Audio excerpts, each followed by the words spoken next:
1757 সালের পলাশির যুদ্ধে সিরাজদৌল্লার পরাজয়ের পর ব্রিটিশদের সহায়তায় মসনদে বসেছিলেন মীর জাফর।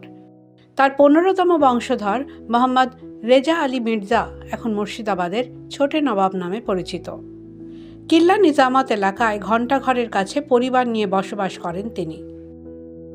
16তম বংশধর সৈয়দ মোহাম্মদ ফাহিম মির্জাও বাবার সঙ্গে একই বাড়িতে থাকেন। 300 বছর আগে এই পরিবারের দরবারে বাংলা, বিহার, ওড়িশার লক্ষ লক্ষ প্রজা প্রতি বছর নজরানা দিতে আসতেন। সেই মীর জাফরের বংশধররাই এখন নিজেদের ভারতের নাগরিক হিসেবে প্রমাণ করতে লড়াই করছেন।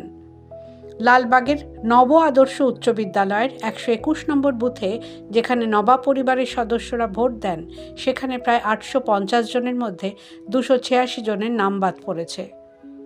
আর এদের মধ্যে বেশিরভাগই এই পরিবারের। এই ঘটনায় অবাক ছোটে নবাব মোহাম্মদ রেজা আলী মির্জা।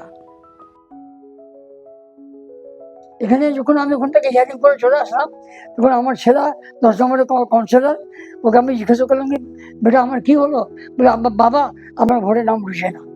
হ্যাঁ, আশ্চর্য বাবা। আমি অসুস্থ হয়ে আমি সম্মানী ব্যক্তির জন্য আমি ওখানে গেলাম ইলেকশন কমিশনের জন্য। হ্যাঁ, যে আমি যাই ওনাকে সম্মান দিয়ে আমি ওখানে ভোট দিব। আর আমাদের ভোটের অধিকার আছে, আমাদের হেরিটেজ ফ্যামিলি, আমাদের নব পরিবার, আমি তো গঙ্গা থেকে ভেসে দিচ্ছি না। আমাদের বাবাদের এখানে রুল করে গেছে, 800 বছর নবাবই এখানে করে গেছে। আজকে আমার নবাব আমার দাস নবাব ছিলেন, উনি এই মুসার ডিস্ট্রিক্টে 3 দিন পাকিস্তান ছিল, ইন্ডিয়া করেছেন। আর আমাদের সঙ্গে এরকম করে বিচার হচ্ছে, এটা কি অন্যায় না? নাম বাদ পড়ায় স্পষ্টতই হতাশ ফাহিম বলেন, মুর্শিদাবাদ শহরে হাজারদুয়ারি প্রাসাদ থেকে অন্যান্য নবাবী স্থাপত্য সব তাদের পূর্বপুরুষদের তৈরি, অথচ ভোটার তালিকা থেকে তাদের নাম কেটে নাগরিকত্বই কেড়ে নেওয়া হলো। ইলেকশন কমিশন অফ ইন্ডিয়া যখন থেকে এসআইআর প্রসেস আরম্ভ হয়েছে, তখন থেকে আমার পরিবার, আমার বাবা, আমি অ্যাজ আ কাউন্সিলর, আমরা কিন্তু ইলেকশন কমিশনের অনুযায়ী যে নিয়ম কানুন মেনেছে সেই নিয়ম কানুনকে সামনে রেখে আমরা এগোচ্ছিলাম।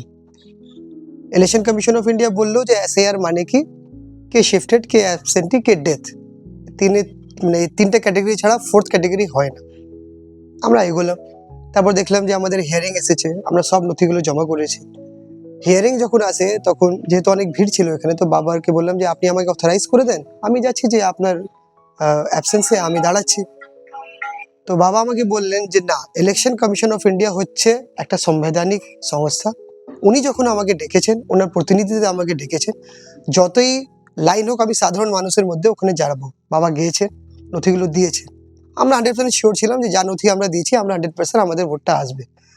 অদ্ভুতভাবে 2 দিন আগে রাত্রে যখন লিস্ট আপলোড হচ্ছে, দেখছি আমার পরিবারের 100+ যারা এই নবাব পরিবারের যারা এখানে বাসি, যারা আমরা এই এলাকায় থাকি, 100+ ভোট আমার এখান থেকে কেটে গেছে। নট অনলি দিস, আমার 121 নম্বর বুথ থেকে, যেখানে প্রায় 850-900 সামথিং ভোটার আছে, সেখান থেকে একটা বুথ থেকে 286 জনের নাম কাটা হয়েছে। কি কারণে আমরা আজ পর্যন্ত জানতে পারছি না কি কারণে। যা নথিতে চাওয়া হয়েছে আমরা সেটাই দিয়েছি। তারা জানান, নাম বাদ গেলে ট্রাইব্যুনালে আবেদনের পথ আছে, তারা সেখানে আবেদনও করবেন, কিন্তু শুনানি হতে এত সময় লাগবে যে ততদিনে বিধানসভা ভোট পেরিয়ে যাবে। পরিবারের কেউই এবছর ভোট দিতে পারবেন না। মুর্শিদাবাদ থেকে মামিনুল ইসলামের রিপোর্ট, দ্য ওয়াল।